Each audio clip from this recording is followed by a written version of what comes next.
초대교회에 구제 문제 때문에 어려움이 있었습니다. 결국 그 문제로 인하여 사도들은 우리가 하나님의 말씀과 기도에 전무할 것이다 라고 해서 교회 집사를 7명을 세웠습니다. 그 일은 집사들이 했으면 좋겠다고. 그때 세워진 집사들이 7명이 스데반, 빌립, 그리고 브루고로와 니가노르, 디몬, 바베나, 그리고 니골라라는 7사람입니다. 이분들의 이름은 사실 헬라식에 가까운 이름들입니다. 유대 땅에 처음부터 살고 있었던 사람들이었다면 굳이 헬라식의 이름은 갖고 있지 않았을 것입니다. 그렇다면 헬라 지역에 유대 땅이 아닌 디아스포라로 살던 사람들이 대부분 고향으로 돌아와서 예수 믿고 나서 그리고 집사로 선출된 것입니다. 이 사도행전을 기록한 누가는 어떤 뜻이든지 스데반과 빌립을 그 이름 속에 첫 번째로 쓰고 있습니다. 아마 앞으로 스데반과 빌립이 어떤 활약을, 어떤 일을 할 것인가에 대한 기대감을 주기 위함이었을 것입니다. 단순히 히브리, 헬라어, 알파벳, 가나다 순으로 이름을 올린 것은 아닐 것입니다. 그런 의미에서 바로 스데반이 왜 첫 번째 이름이 나왔는가, 그리고 더 나아가서 빌립이 두 번째 이름이 나왔는가, 굳이 순서를 따진다면 사실은 스데반은 대단히 의도적으로 기록하고 있습니다. 아주 오래전에 한번 드린 적이 있습니다만 한국에 있을 때 교회 사무실에 일하는 여자 학생이 직원이 하루는 울고 있었습니다. 왜 울고 있느냐 그러니까 어느 권사님이 전화가 와가지고 전화를 받자마자 막 욕설을 퍼붓더래요. 그랬습니다. 왜 그랬냐 그러니까 자기 이름을 왜 그 권사님 이름 다음에 적었느냐고. 그 권사님은 내보다가 몇 년이나 늦게 권사가 된 사람인데 내 이름이 왜 그 사람 뒤에 있느냐고. 이 사무실 직원은 당연히 가나다 순으로 그냥 했었는데 그 권사님은 감히 내가 누군데 어찌 그런 권사 이름을 내보다가 앞에 넣었느냐고. 그런 식의 집사를 세운 것은 아니었습니다. 이 집사들의 활약, 정말 디콘이라고 하는 하인 맞습니다. 디콘, 일꾼 맞습니다. 그들은 하나님의 일꾼으로 그리고 하나님의 하인으로 온 교회의 하인이 되어서 교회를 섬겼습니다. 구제와 봉사만이 아닙니다. 그들은 사도들이 본질적으로 자신들의 일이라고 생각했었던 복음 전파를 그들은 목숨을 걸고 하고 있습니다. 복음 전파를. 이 복음 전파가 얼마나 스데반이 탁월하게 어쩌면 사도들보다가 더 능력이 나타나고 있는 그 사역을 하고 있는지 다른 사람들이 이 복음 전파를 하고 있는 이 스데반을 시기합니다. 아니 격렬하게 저항하기 시작합니다. 논쟁이 벌어지고 싸움이 벌어지고 그때 끌려온 스데반의 얼굴이 성경에서는 천사의 얼굴 같더라 이렇게 적혀져 있습니다. 지난 2주 또는 그 이상의 오늘 본문을 생각하면서 그런 생각이 계속 들었습니다. 천사의 얼굴. 사도행전을 기록하고 그리고 누가복음을 기록했던 누가는 특별한 안목이 있습니다. 직업적인 의사의 안목인지 세심하고 아주 정확한 관찰력 탓인지 그래도 무엇 때문에 천사의 얼굴과 같다라고 했을까? 이런 생각이 많이 듭니다. 그때 스데반의 얼굴은 어떠했을까? 어떠했기 때문에 천사의 얼굴과 같다고 했을까? 단순히 엷은 미소를, 아니면 늘 희죽희죽 웃고 다닌다고 그걸 천사의 얼굴이라고 했었을까? 우리는 살아가면서 천사 같다고 이야기할 때 말없이 헌신하고 희생하고 전혀 생색내지 아니하고 누군가를 도와줄 때 그 사람을 참 천사 같은 사람이다 라고 이야기할 때가 있습니다. 혹은 어린아이들 순진무구한 천진난만한 웃음을, 해맑은 웃음을 갖고 있을 때 참 천사 같다고, 우린 천사는 보지 못했지만 그런 생각을 할 때가 있습니다만은, 스데반이 그 자리에 앉아 있을 때 어린아이같이 순진한 천진난만한 모습이었을까? 아니면은 지금 누군가를 도와주고 말없이 사라진 그런 모습이었을까? 만약에 천사의 얼굴이었다면은 도대체 스데반의 마음 속에는, 또는 스데반의 생각 속에는 어떤 것이 있어서 천사의 얼굴 같다라고, 그리고 누가는 자기의 주관적인 이야기만이 아니라 이것을 객관화시키기 위하여 그 자리에 있었던 모든 사람들이 한결같이 그렇게 보았었다라고까지 기록합니다. 대단히 중요한 터치를 하고 있습니다. 무엇이 천사 같다고 했을까? 어떻게 천사 같은 얼굴이 되었을까? 그리고 세 번째는 스데반이 나오기 시작합니다. 6장, 그리고 7장, 8장, 9장까지 사실은 스데반과 빌립의 이야기가 나오는데 홀로 싸웁니다. 3,000명, 5,000명, 어쩌면 10,000명 이상이나 되는 성도들이 이미 교회에서 성도들이 모여서 예배를 드리고 있는데 왜 어찌 이 스데반 혼자, 저 마음이 참 외로웠습니다. 도대체 어떻게 되어서 사도들은 그렇게 담대하게 외쳤던 We cannot help speaking about what we have seen, what we have heard. 우리가 보고 들은 것을 결코 말하지 않을 수 없다.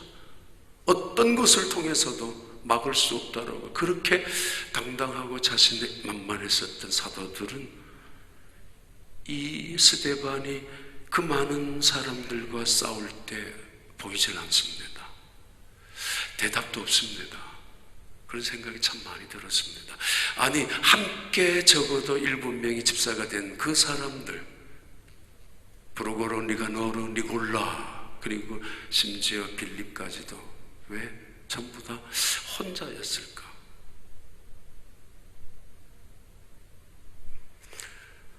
그런 생각이 듭니다. 지난 2주 동안 저는 마침 오클라호마 갔었는데 목사님들이 소개를 할 거 아니에요. 당연히 안 할 때도 있지만 하면은, 목사님은 휴스턴에서 그래도 몇십 년을 있었습니다 라는 이야기 때문에 끝나고 나면은 사람들이 아니 하는 중에 생각을 하는가 봐요. 저 착각입니다만 저 사람 그러면은 나이가 몇 살이야? 몇 살인데 30년 가까이 한 교회에서 있었어. 지금 몇 살이야 도대체? 몇 살부터 시작했단 말이야.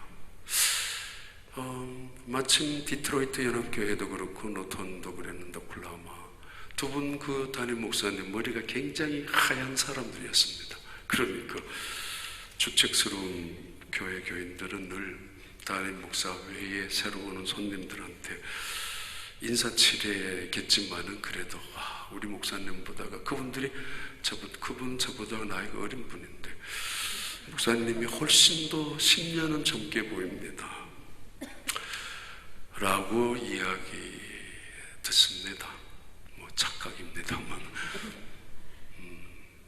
한국엔 지금 저희 어머니가 이제 돌아가셨습니다만 작년에 1년에 한 차례 뵐 때마다 때로는 2번씩 뵐 때도 있었습니다만 제일 먼저 저희 어머니는 제 얼굴을 살핍니다.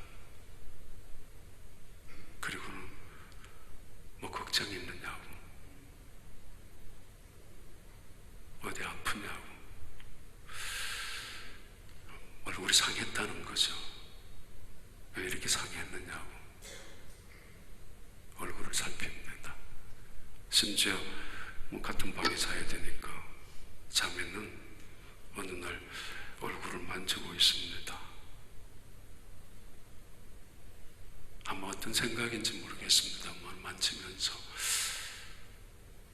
이 얼굴이 활짝 폈으면 좋겠다라고 했는지, 아니면 옆에 자고 있는 아들이 사랑스러운지, 아니면은 목사라고 하고 있는 자식인데 얼굴이 안 상했으면 좋겠다, 그러려면은 뭐 온갖 생각으로 가끔씩 그 얼굴을 만지는 어머니의 모습, 그 손길을 느낄 때가 있습니다. 그러다가 그게 정말 싫잖아요. 그래서 가끔은 돌아눕기도 하고 손 왜 그러냐고 그러기도 하고 뻗대기도 하고 그랬습니다만, 우리 교회 분들도 꽤 많이 이야기합니다. 목사님 얼굴이 야위었다고, 목사님 요즘 얼굴이 저 왜 그러시냐고, 표정 관리하는 게 쉽지 않습니다. 목사님 오늘은 얼굴이 좀 괜찮다고, 아니 피곤하신 것 같다고, 그렇게 말을 듣고 있는 자리인지 모르겠지만은 그래서 신경이 좀 쓰이는 편입니다. 근데 하나님이 우리 마음을 살피십니다. 그리고 말씀하십니다. 너 피부 관리를 해야 되겠다. 너 얼굴 관리 좀 해야 되겠다고. 마사지도 받고 성형수술도 하고 코도 높이고 눈에 쌍꺼풀도 하고 심지어 턱도 깎아내라고. 그래야 내 마음이 편할 것 같은데 자, 얼굴 좀 신경 쓰고 살아가라고. 글쎄요,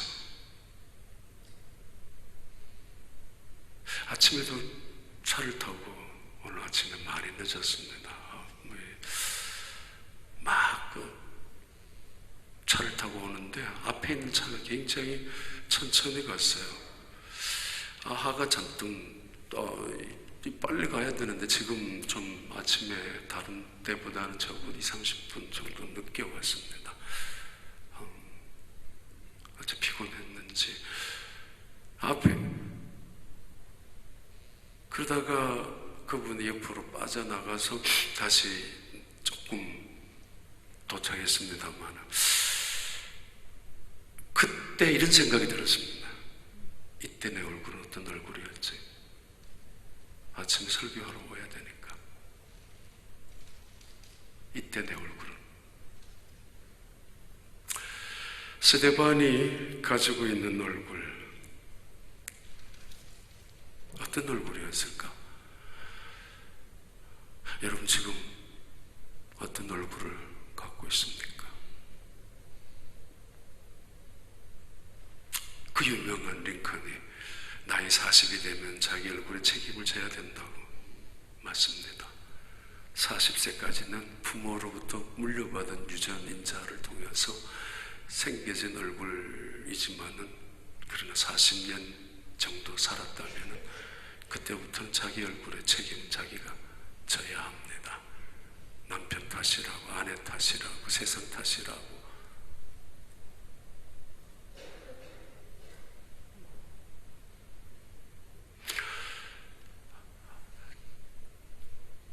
스데반, 그분이 천사의 얼굴로 앉아 있었던 그 직전에 일어난 이야기들 잠깐 보겠습니다. 6장 9절과 10절 말씀입니다. 6장 9절과 10절 한번 띄워봐요. 이른바 자유민들, 즉 구레네인, 알렉산드리인, 길리기아와 아시아에서 온 사람들의 해당에서 어떤 자들이 일어나 스데반과 더불어 논쟁할세 바로 논쟁하고 있었습니다. 그런데 사실은 이거 지도 한번 펴볼래요? 이 구레네, 알렉산드리아, 길리기아, 아시아에서 온 사람들이라면은 흩어져 있는 헬라파 유대인들입니다. 흩어져서 디아스포라에서 살다가 온 사람들입니다. 고향으로 온 사람들입니다. 그럼 지금까지 고향 땅에서 히브리 사람들이 열심히 살았던 그 사람들에게 혹시 저 신경이 좀 쓰이는데 논쟁이란 단어 이 이야기가 오해할 수도 있는데 일단은 고향 땅에서 헌신하고 희생한 사람들이 노력이 있었던 거 인정해 주어야 합니다. 더더구나 이 히브리파 유대인들은 자기들 사람들 한 사람도 7명 집사를 세우지 않았습니다. 다 헬라 지역에 있었던 사람들을 세웠습니다. 대단히 강령적이잖아요. 그리고 그들에게 구제와 봉사를 시작했는데 빌립은, 스데반은 특별히 복음 전파에 앞장서고 있는데 이 스데반 이분 헬라파 사람 아닙니까? 다른 지역에서 유대로 땅에 들어온 어쩌면 동질적인 마음이 있었을 텐데도 불구하고 그래서는 안 될 사람이 이렇게 비판해서는 안 될 사람들이 벌떼처럼 달려듭니다. 누구한테? 스데반을 향하여 복음 전파를 막고 싶어서. 물론 이들 중에 대부분은 예수님 믿지 않는 이방인 속에 살던 사람들이었지만은 그래도 이방에 살다가 유대 땅으로 들어온 사람들이 먼저 앞장서서 스데반을 발로 걸고 넘어지고 있습니다. 논쟁할 때 내 마음속에 천사처럼 얼굴이 될 수 있을까? 몇 명 없습니다. 10절 봐요. 10절에 스데반이 지혜와 성령으로 말함을 그들이 능히 당하지 못하여 11절 사람들을 매수하여 말하게 하되 이 사람이 모세와 하나님을 모독하는 말을 하는 것을 우리가 들었노라 하게 하고 12절 13절까지 계속합니다. 백성과 장로와 서기관들을 충동시켜 와서 잡아가지고 공회에 이르러 13절에 거짓 증인들을 세우니 이르되 이 사람이 이 거룩한 것과 율법을 거슬러 말하기를 맞이하지 아니하는도다. 14절에 그의 말에 이 나사렛 예수가 이것을 헐고 또 모세가 우리에게 전하여 준 규례를 고치겠다 함을 우리가 들었다. 무슨 이유인지 왜 스데반을 걸고 넘어졌는지 그래서는 안 될 사람들이 먼저 벌떼처럼 일어나서 그들은 아주 조직적입니다. 구레네 지방에서 온 사람들은 유대 땅에 구레네 회당을 만들어 놓았고 알렉산드리아 지역에서 온 그 사람들은 휴스톤에 사는 것처럼 알렉산드리아 회당을 따로 만들어 놓았고 그래서 예배를 또는 회당에서 각각 집회를 하고 있었던 마치 이민자의 여러 지역에서 온 교회 사람들이 교회를 따로 세워놓은 것처럼 길리기아 사람, 아시아에서 온 터키 지역에서 온 사람들도 각각 여기에 스페니시를 하는 사람들 같은 교회를 만드는 것처럼 아시아에서 온 사람들 한 교회를 해당을 만들고 있었는데 동시에 조직적으로 그리고 아주 체계적으로 대항하고 있었다는 이야기는 이미 그들이 어느 정도의 교감이 있었다는 것이고 그리고 충분히 이 스데반을 죽이려는 음모를 꾸몄다는 것을 짐작하게 됩니다. 결국 논쟁이 시작이 되었는데 그 논쟁 속에서 그들은 판정패 당하고 맙니다. 그러면은 깨달아야 되지 않습니까? 둘 중에 하나입니다. 논쟁 속에서 인정해야 됩니다. 아, 당신 말을 듣고 보니 당신 말이 맞다고. 이 세상에 그럴 사람은 한 명 외에는 없을 것입니다. 천사 같은 사람 정말 그다 없잖아요. 내가 당신 말을 듣고 보니 내 생각이 틀렸었다라고 내가 당신을 오해했었다라고 말하는 사람들 봤습니까? 하나의 자기 사실을 강조하기 위하여 두 번째 거짓말을 하고 두 번째 거짓말을 합리화시키기 위하여 100가지, 10,000가지를 정당화시키는 것이 세상 아닙니까? 그래서 논쟁할 필요 없습니다. 이 지난주에 어떤 분이 논쟁거리를 저한테 갖고 왔어요. 종이까지. 순간적으로 이만큼 올라왔습니다만 그걸 뭘 모르고 논쟁하는 사람들, 흔히 말하는 논쟁이 안 되니까 깨달았으면 좋겠는데 내가 몰랐었다고, 부족했었다고, 그랬었냐고. 그러나 이들은, 적의를 품고 있는 이들은, 그들의 음모는, 죽이고자 했었던 음모는 훨씬 더 노골적으로 드러나죠. 간단한 논쟁이 아니었다는 사실을 알게 됩니다. 봐요. 거짓 사람들을 매수합니다. 거짓 증언자들을 매수합니다. 돈을 주고 매수해가지고 백성들을 충동질시킵니다. 백성이라는 아주 단순하지 않아요. 누가 이런 말을 하면 금방 그러냐고 흥분하잖아요. 누가 저 말하면 그럴 수가 있느냐라고 당장 뛸 듯이 나타나잖아요. 왜냐하면 떠드는 사람들의 명분은 옳은 거거든요. 잘못된 명분을 가지고 떠드는 사람은 이 세상에 하나도 없기 때문입니다. 이런 거짓 증언자들을 매수해서 온 동네의 백성들에게 퍼뜨리게 합니다. 성전을 해파할 수 있는 사람이라고, 성전을 해파하려고 하는 예수의 말을 그대로 들었고, 이 스데반은 역시 성전을 무너지게 할 수도 있다라고 말한 것을 우리가 들었다라고. 이 사람은 모세의 율법을 형편없는 것이고 모세의 율법을 폄하시키고 있다고 우리가 들었다고. 언제 예수님께서 모세의 율법을 엉터리라고 말한 적이 있었고, 언제 예수님께서 성전을 무너뜨리라고 하신 적이 있습니까? 사도 요한은 아주 설명하고 있죠.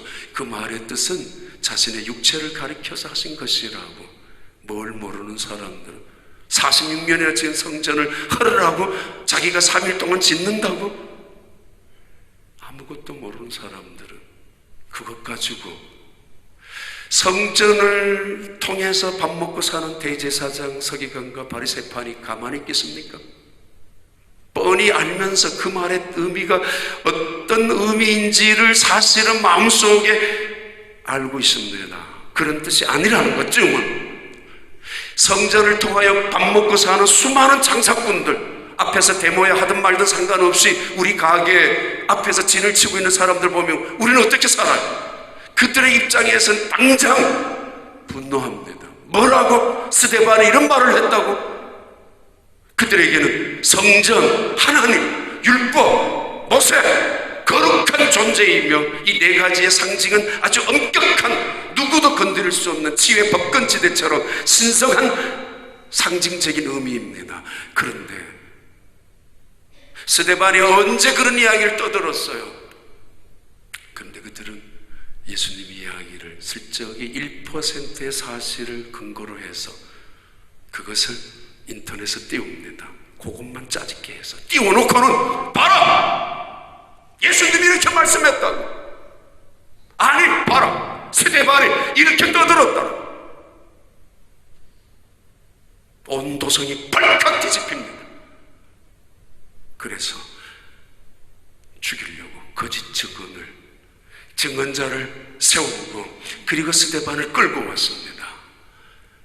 바로 그때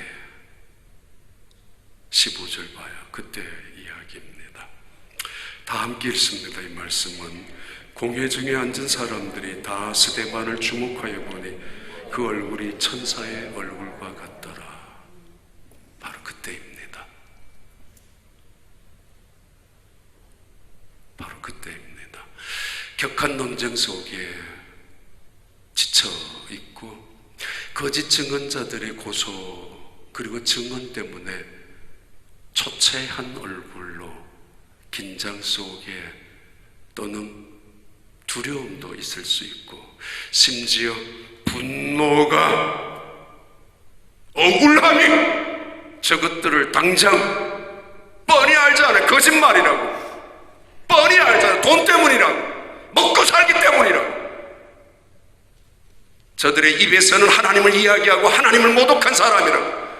저들의 입에서는 모세의 율법을 폄하시킨 사람이라고 들먹거리고 있지만 알고 보니 속은 시커멓게 하나 떠들면서 자기 의로움을, 하나 떠들면서 자기의 잘남을, 하나 떠들면서 속으로는 내 돈 지키려는 욕심 때문에 모두가 다 성전과 연결되거든요. 그런데 그들이 멋모르고 있는 백성들을 충동질해서 뛸 듯이 결국 7장이 넘어가면 그들은 무섭게 이를 갈고 스데반을 돌로 던져 죽이고 말지 않습니까? 그래요. 천사의 얼굴이 이때 어땠을까? 분노가 입처럼 치밀어 오는 순간에 억울한, 어이없는 상황 속에서, 뒤집어 쓰고 있는 상황 속에서 산안토니오에 살던 어떤 분이 이야기, 우리 교회에 계시다가 다른 데 가셨습니다만 슬라스키를 운영하다가 한국에 몇 달 갔다 왔는데 잠시 맡겨놓았던 한국 사람이 그 가게를 자기 이름으로 어떻게 했는지 바꾸고 가지고 결국 뺏기고 말았습니다. 재판장에 가서 하는데 그냥 뺏겼습니다. 그분이 그랬어요. 내 옆에 총이라도 있었으면 그분 죽이고 나도 죽고 싶을 만큼 억울했다고. 내 건데 눈앞에서 그 가게를 뺏긴 사람. 우리 교인 중에 어떤 분도 한국에 사실 정말 가장 믿었던 사람에게 어느 일부를 맡겨놓았지만 몇 년 지나고 가보니까 직거로 이름을 만들어 놓으니까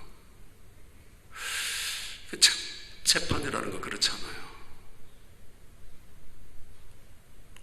그때 그 재판장에서 1억, 2억, 10억짜리 내 땅이 고스란히 다른 사람 땅으로, 그것도 그래서는 안 되는 인간이, 그것도 내가 도와주고 내가 은혜를 베풀었던 그 인간이 그 짓을 하고 있었을 때 내 속에서 뭐가 터져 나올까?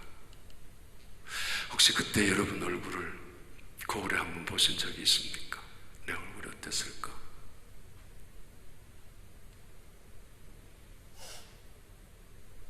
지난주 젊은 가정에 아픔을 당한 가정이 있었습니다. 1시간 동안 자기 곁에 놓아둔 아이 하나님 곁에 보냈습니다. 그 자리에 있었던, 퓨너럴 홈에 있었던 사람들, 부모님도 그런 마음이 없고 찾아온 사람들도 제가 앉아서 이렇게 봤는데 여성교 회원들 하나같이 제 마음속에는 참 천사 같다라는, 정말입니다. 야, 남의 아픔을 함께 나누고 싶고 그 아픔 속에서 뭔가 위로해주고 싶어하는 그 아이이지만은 천사 같은 아이를 떠나보낸 그 엄마 아빠도 내게 있었던 천사 같은 아이를, 지난주 우리 여성교 회원들 부엌에서 그리고 체육관에서 물끄러움이 먼발치서 보았습니다. 바쁜데 아이들도 있는데 봉사하는 분들 보면서 제 마음속에 계속 바라봤습니다. 참 이쁘다고, 천사 같다고. 근데 이때 스데반의 얼굴이 어땠을까? 모세가 시내산에서 하나님의 계명을, 율법을 들고 내려왔을 때 그 모세의 얼굴에는 광채가 났습니다. 여러분, 여기 와서는 덜 듣고 있습니다만 윌크레스트 있었을 때는 왜 그랬는지 모릅니다. 스팟라이트의 조명이 바로 제 이마에 들어가 있었는지 목사님 그 설교 단상에 서면 빛이 난다고. 이것도 착각입니다. 속으로 웃기지 말라고. 그분의 착각이죠. 근데 그때 모세의 얼굴, 모세는 수건으로 자기를 가렸습니다. 왜? 그 순간이니까. 잠시 후에 다시 바뀔 수 있으니까.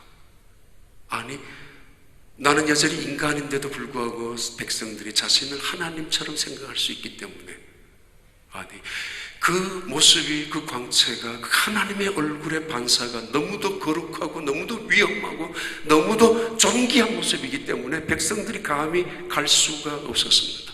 가까이 비장함이 있었을 거 아닙니까? 감히 가까이 다가설 수 없을 만큼 하나님의 어미성, 거룩성, 존엄성이 비춰지는 그 하나님의 얼굴 같은 모습.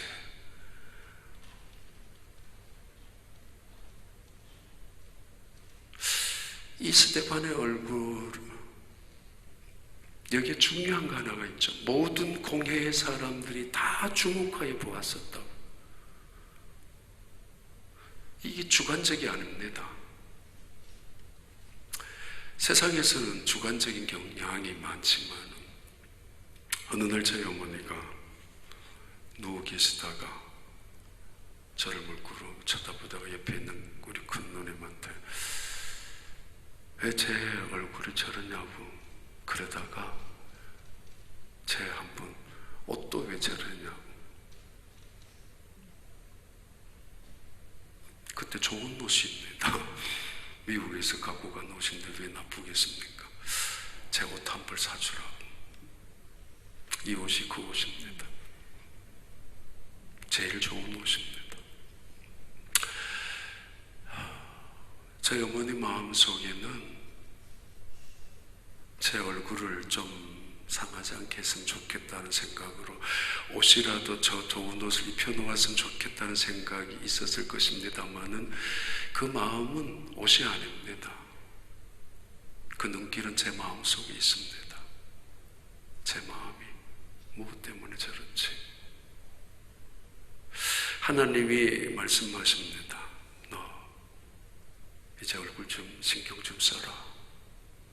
피부 관리 좀 하고 마사지도 받고 고칠 수 있으면 성령도 해서 좀 외모지상주의 속에서 우호적인 또는 호감이 가는 인상을 가지는 것, 취직할 때도 대단히 중요한 플러스 요인이 되고, 지난주 금요 기도회 때 지난달에 말씀드렸습니다만 여러 가지 많은 사람들 중에서도 그래도 누구를 뽑아요?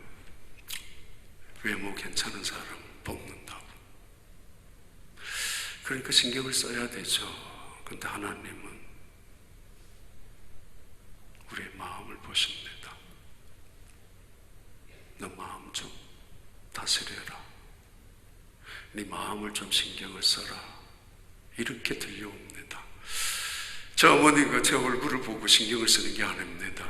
내 속에 담겨져 있는 어떤 아픔이나 어떤 괴로움이나 혹은 누구에게나 자식들, 제가 무슨 아픔이 무슨 교회를 하면서 어떤 어려움이 지나는가, 그 생각 때문이죠. 모든 회중들이 그 자리에서 이 스데반을 바라보았는데 천사의 얼굴 같았다는 것은 그가 희죽희죽 아니면 미소를 띠고 있었다는 것만은 아닐 것입니다. 비장함도 있었을 것이고 결연함도 있었을 텐데, 분명한 것은 그는 그 자리에서 혈기를 내지 않았었다는 사실이고, 억울한 마음, 분노로 가득 차서 당장 칼이라도 있으면, 돌덩어리라도 있으면 던지고 싶은 충동에 사로잡혀서 그 자리에 앉아 있었던 것이 결코 아니었다는 것은 충분히 짐작이 갑니다. 나는 억울하다고 벌떡 일어나가지고 저것들이 저런 말을 할 수 있느냐고, 아니 너가 어떻게 이렇게 배신할 수 있느냐고, 아니 너까지 어떻게 이런 말을 할 수 있느냐라고, 내가 너를 어떻게 도와주었는데, 그럴 사람도 있었을 텐데도 불구하고 그는 하늘을 쳐다보고 있습니다. 분내하지 않습니다. 억울해하지도 않습니다. 그냥 묵묵히 있습니다. 어떻게 가능할 수 있었는가? 6장 3절과 8절의 말씀이 이렇게 우리에게 힌트를 주고 있습니다. 3절 봐요. 형제들아 너희 가운데서 성령과 지혜가 충만하여 칭찬받는 사람 7을 택하라. 우리가 이 일을 그들에게 맡기고 이미 스데반을 중심한 7명의 집사는 성령과 지혜가 충만한 사람들이었습니다. 그래서 칭찬받는 사람이었습니다. 원래 본질적으로 그들의 성격 자체가, 그들의 인격 자체가 성령과 지혜로, 그리고 사람들에게 칭찬을 받는, 이 사람 일 시켜놓으면 변할 거라고, 이 사람 일 맡겨놓으면 더 성장할 거라고, 저 사람 달라질 거라고, 그런 기대감에서 일을 맡긴 것이 아니라 이 사람은 일을 맡겨놓으면 틀림없다고, 이 사람이 집사를 한다면 하나님이 그 사람을 통하여 앞으로 이루어갈 놀라운 일들이 기대가 될 만큼 그런 사람들이었습니다.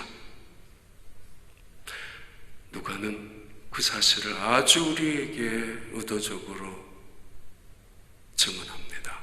이 사람들을 집사로 세워놓았을 때 앞으로 이 사람들을 통하여 하나님이 어떤 일을 감당해 나가고 어떤 놀라운 하나님의 역사를, 얼마나 놀라운 영광을 교회를 통하여, 이 사람들로 통하여 이루어가게 하실 것인지 기대하라고. 반대도 있죠. 너무 반대도 있습니다. 믿었던 사람이, 그래서는 안 될 사람이, 믿고 기대했던 사람이. 8절 봐요. 스데반이 은혜와 권능이 충만하여 큰 기사와 표적을 민간에 행하니. 그분의, 스데반의 얼굴이 천사의 얼굴 같다고. 그래요. 어느 정도의 결연함, 비장함이 있었지만 결코 비굴하지 않았고 교만하지 않았고 그러면서도 분노하지 않았었던 스데반. 어떻게? 그 이유가 성령과 지혜로 충만한 사람이었기 때문에. 그리고 나서 집사가 되고 나서 그를 설명하기를 그는 은혜와 권능이 충만했다고.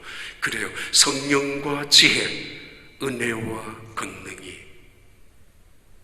충만한 사람.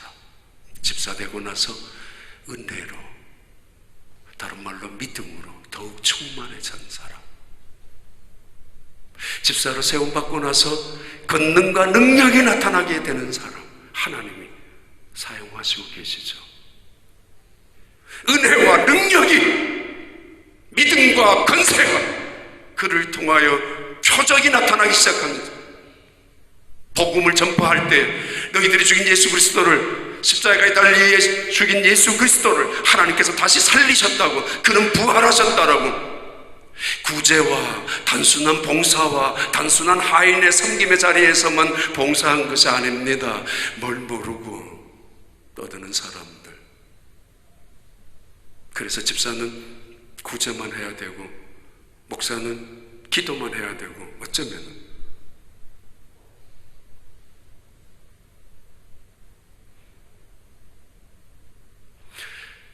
그들이, 그 중에서 대표적인 스데반이 복음을 전파하기 시작할 때 나타나는 표적이 민간에 널리 퍼지기 시작했습니다. 이것이 싫어서, 이것이 못마땅해서, 아니 그렇게 하고 있다는 사실 자체가 두려워서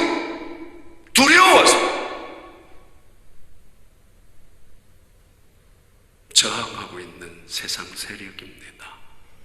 그래서 음모와 술수와, 그래서 돈으로 매수해서 거짓을 가지고, 아니 그래서 단순한 백성들을 충동질, 이간질 시켜서 예수가 하나님의 아들이냐 아니냐 상관없습니다. 하나님의 뜻이냐 아니냐 관심 없습니다. 하나님의 기쁨이냐 전혀 상관없습니다. 내 돈이 지금 이 장사를 통하여 이 데모가 이루어지면은, 이 성전이 무너진다면은 나는 어떻게 살지? 라는 생각 때문에, 율법이 무너진다면은 우리 민족은 지금까지 삶의 근거가 그 바탕이었는데 어떻게 되지? 라는 단순한 생각으로 떠들고 있는 그 백성들. 그래서 그것을 이용해서, 악용해서 사악한 무리들은 간악한 음모를 하고 있는 이들, 멈추지를 못하고 있습니다. 그러나 그들에게 은혜와 믿음과 능력을 통하여 복음을 전파하고 있는 스데반. 나중에는 빌립이 또 전파하고 있죠. 말씀을 들고 사마리아까지. 교회, 초대교회 12명의 사도들이 천사의 얼굴 같다고 말하지 않았습니다. 3,000명 그 제자들 다 천사의 얼굴 같았다라고 지적하고 있지도 않았습니다. 그리고 이 사도들에 의해서 이 복음이 예루살렘과 유대와 사마리아로 확대되고 있다는 것을 암시하지 아니하고 오히려 집사들로 통하여 복음이 전파되어 가고 있다는 것을 누가나 아주 세심하게 우리에게 보여주고 있습니다. 교회는 사도의 발날에 팔았던 재물을 갖다 놓는 곳이 교회이기도 하지만은 교회의 가장 역동적인 힘은 집사에게, 교회의 성도들에게 있다는 사실이죠. 그 복음의 파워, 어소리티. 어떻게 가능했느냐고요? 그 자리에서도 그는 원래 성령과 지혜가 충만한 사람이었고 사람들에게 칭찬받는 사람이었습니다. 그렇다고 그 순간에 내가 칭찬을 받았기 때문에 얼굴을 조작하고 얼굴을 표정을 관리하고 억지로라도 얼굴을 미소를 지어야 되겠다 생각하지는 않았을 것입니다. 영혼의 얼굴 모양입니다. 얼굴이란 영혼의 모양을 얼굴이라고 합니다. 해부학적으로는 이마에서부터 턱까지 얼굴이라고 하지만 일반적으로 사전적인 용어는 이 턱까지, 이 미간에서부터 눈, 코, 입, 이것을 얼굴이라고 합니다.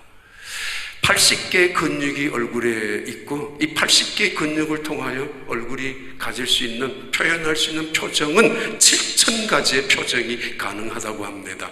연기자들, 배우들, 탤런트들은 이 얼굴 하나를 가지고 7,000개까지는 못한다 할지라도 적어도 100개 이상은 구사할 수 있을 것이고 표현할 수 있을 것입니다. 상황을, 내 심정을, 분위기를 눈짓 하나로, 얼굴 표정 하나로. 그러나 스데반은 연기자가 아닙니다. 그 속에 은혜와 은혜, 소중한 은혜로, 그 속에 믿음, 능력, 건세로 채워져 있는 사도 이 스데반은 천사처럼 그 유명한, 페사오고 레오나르도 다빈치 그림, 그 유명한 이야기가 있잖아요. 1491년부터 1498년 동안 7년 동안 이 그림을 그렸습니다. 제일 첫 번째 그림은 예수님이십니다. 물론 그 예수님의 모델이 되었던 사람이 피에트로 라디네라는 사람입니다. 그분을 교회에서 예수님의 모델이 될 사람을 찾고 다녔는데 교회에서 찾았습니다. 성가대에서. 그리고는 가룟 유다를 그려야 되는데 이 가룟 유다 찾을 수 있는 사람이 없었습니다. 그래서 6년이나 지난 어느 날 뒷골목에 지나가다가 한 젊은 사람이 쓰러져 있었습니다. 대낮부터 오후이지만 술에 취해서 찌들어져 있던 사람. 그 사람을 미안하지만 모델이 되게 하면서 데리고 왔습니다. 근데 그 사람이 자리에 앉자마자 누굴 그리려고요? 있다고. 한 사람 그린다고. 근데 그 사람이 이렇게 말했습니다. 보세요. 내가 6년 전에 예수님 얼굴 모델이었다고.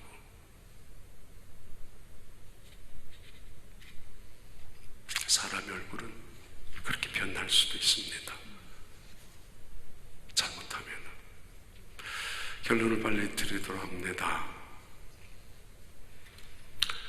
다시 한번 봐봐. 6장 15절 다시 펴봐요.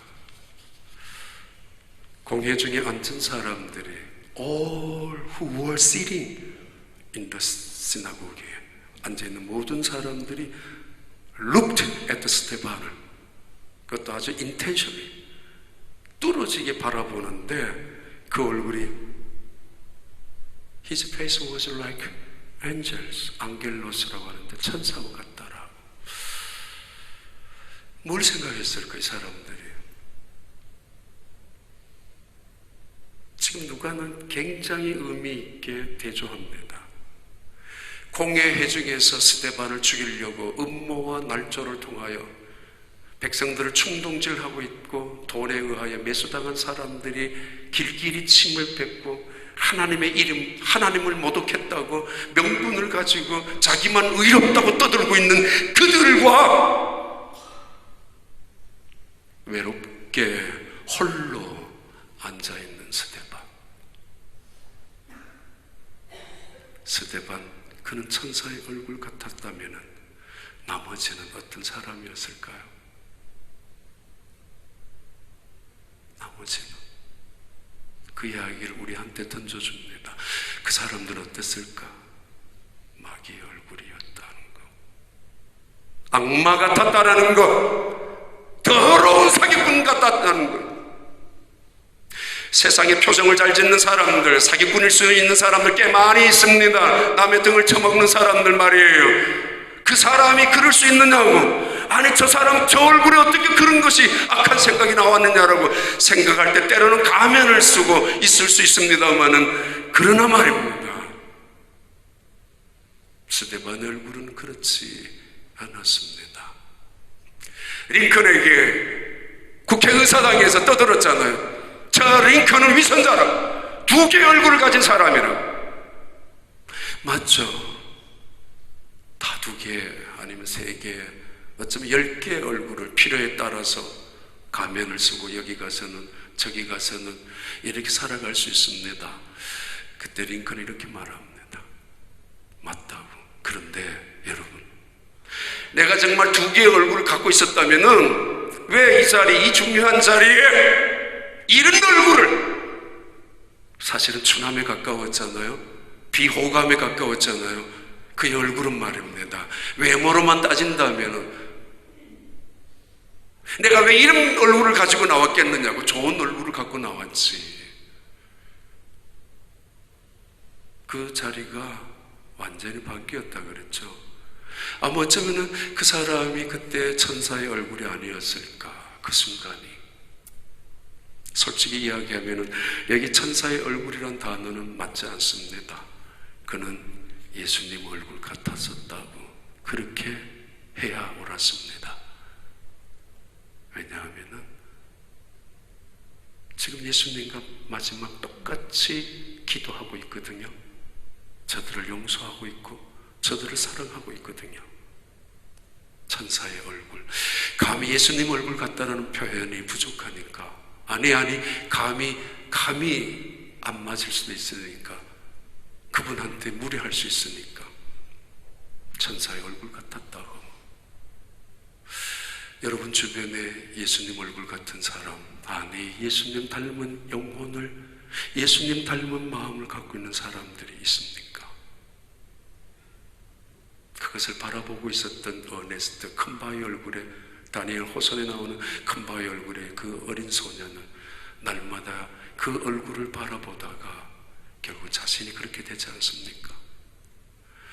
하루에도 수없이 십자가를 바라보는 우리, 하루에도 수백 번 예수님을 생각하는 우리의 영혼 안에 모양이 새겨져야 될 때가 아닙니까? 예수님의 모양이. 어떤 사람은 고난 속에서 예수님을 닮아갑니다. 어떤 사람은 고난 속에서 마귀처럼 살아갑니다.